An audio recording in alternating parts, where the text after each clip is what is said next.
কুসুমের গায়ে অন্যায়ভাবে হাত তোলা নিয়ে এবার মা ছেলের মধ্যে তুমুল অশান্তি সৃষ্টি হলো। হ্যাঁ বন্ধুরা, ভিডিওতে লাইক দিয়ে দেখতে থাকুন। যে মুহূর্তে কিনা ইন্দ্রাণী গাঙ্গুলি বলতে থাকে যে আমি কুসুমের সঙ্গে অন্যায় করেছি না ন্যায় করেছি, সেই জবাবদিহি তো নিশ্চয়ই আমি তোমাকে করবো না। সেই প্রশ্নটা আমাকে শঙ্কর এসে করতে পারে যে কেন আমি ওর মেয়ের গায়ে হাত তুলেছি, কী বা ওর মেয়ের অপরাধ ছিল, কিন্তু সেটা তো তুমি বলার কোনো রকম কোনো অধিকার রাখো না আয়ুষ। তুমি ভুলে যাও না কিন্তু যে তুমি এ বাড়ির ছেলে এবং তুমি ইন্দ্রাণী গাঙ্গুলির ছেলে এবং তুমি গাঙ্গুলি হাউসে এর বড় ছেলে এবং তুমি এ বাড়ির মালিক, এবং মালিক হয়ে তুমি যে কিচেনে একটা সামান্য মামুনি কাজের মেয়ের জন্য এরকম গলা ফাটাচ্ছ, চিৎকে চেঁচামেচি করছো, ওর জন্য ন্যায় বিচার চাইছো, সেটা চাইতে তোমার লজ্জা করছে না বলো তো?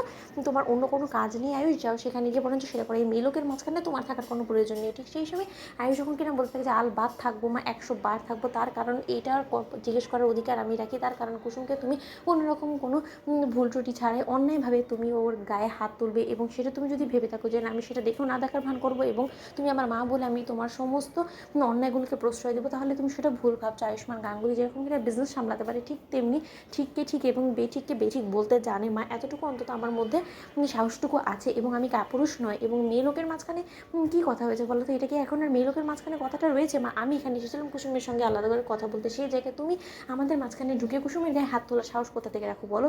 ঠিক সেই সময় ইন্দ্রাণী গাঙ্গুলি এবং আয়ুষের মাঝখানে যখন কিনা এক পর্যায়ে তুমুল অশান্তি সৃষ্টি হয়, ঠিক সেই সময় কুসুম চিৎকার করে বলতে থাকে যে দোহাই লাগে ছোটো সাহেব, আমি আপনার কাছে হাত জোর করে অনুরোধ করেছি যে আমাকে দেবীমা চর মেরেছে, তা আমি মাথা পেতে মেনে নিয়েছি, আমার তো কোনো রকম কোনো অভিযোগ নেই দেবীমার বিরুদ্ধে, তাহলে আপনি কেন এরকম করছেন, অশান্তি করছেন বলুন তো?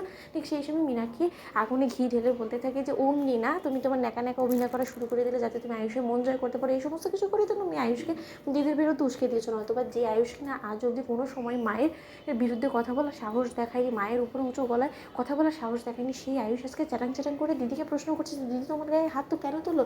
ঠিক সেই সময় যখন কিনা এক পর্যায়ে আয়ুষ বলতে থাকে যে দেখো কাকিমারি, তোমাকে একটা কথা বলে রাখছি, তুমি যে আগুনে ঘি ঢালার কাজগুলো করছো না, এটা করে না কোনো রকম কোনো লাভ হবে না, কারণ যেটা সত্য আমি সেটাই আগে প্রশ্ন করেছি, এবং মা তুমি আমার কাছে এটার উত্তর দিতে বাধ্য। ঠিক সেই সময় ইন্দ্রাণী গাঙ্গুলি বলতে পেরেছে ঠিক আছে, আমি যখন তোমার কাছে উত্তর দিতে বাধ্য, তাহলে সমস্ত লোকেদের মাঝখানে এসে আমি উত্তরটা দিই। ঠিক সেই সময় সমস্ত লোকেদের মাঝখানে এসে ইন্দ্রাণী গাঙ্গুলি যখন কিনা আয়ুষকে বলতে থাকে যে ঠিক আছে আমি তোমাকে প্রশ্নের উত্তরটা দেবো, কিন্তু তার আগে তুমি আমাকে একটা কথা বলো যে কুসুমের জীবনে তুমি কি অধিকার রাখো ওর হয়ে আমাকে প্রশ্ন জিজ্ঞেস করার এবং ওর প্রতি অন্যায় হয়েছে সেটার হিসেব চাওয়ার? বলো আয়ুষ, তুমি দিতে পারবে? আদৌ তোমার কাছে কোনো রকম কোনো ভ্যালিড রিজন আছে নাকি? আদৌ তুমি কোনো কিছু বলতে পারবে যে কুসুমের সঙ্গে তোমার সম্পর্কটা ঠিক কী? মালিক এবং কাজের মেয়ে ছাড়া কোনো রকম কোনো সম্পর্ক নেই। সেই সম্পর্ক নিয়ে তুমি যদি এরকম আতিথ্যতা দেখানো শুরু করো না, তাহলে লোকে আর 4-5টা কথা বলবে এবং লোকে হাসাহাসি করা ছাড়া কোনো কিছুই করবে না। তাই তোমাকে বলছি চুপ করে এখান থেকে চলে যাও, এবং ছোটো এক্ষুনি গিয়ে কুসুমের বাবাকে খবর দিয়ে বল গিয়ে আমি এক্ষুনি ডেকেছি। তো বন্ধুরা লাইক কমেন্ট শেয়ার করো, সাবস্ক্রাইব করতে ভুলো না।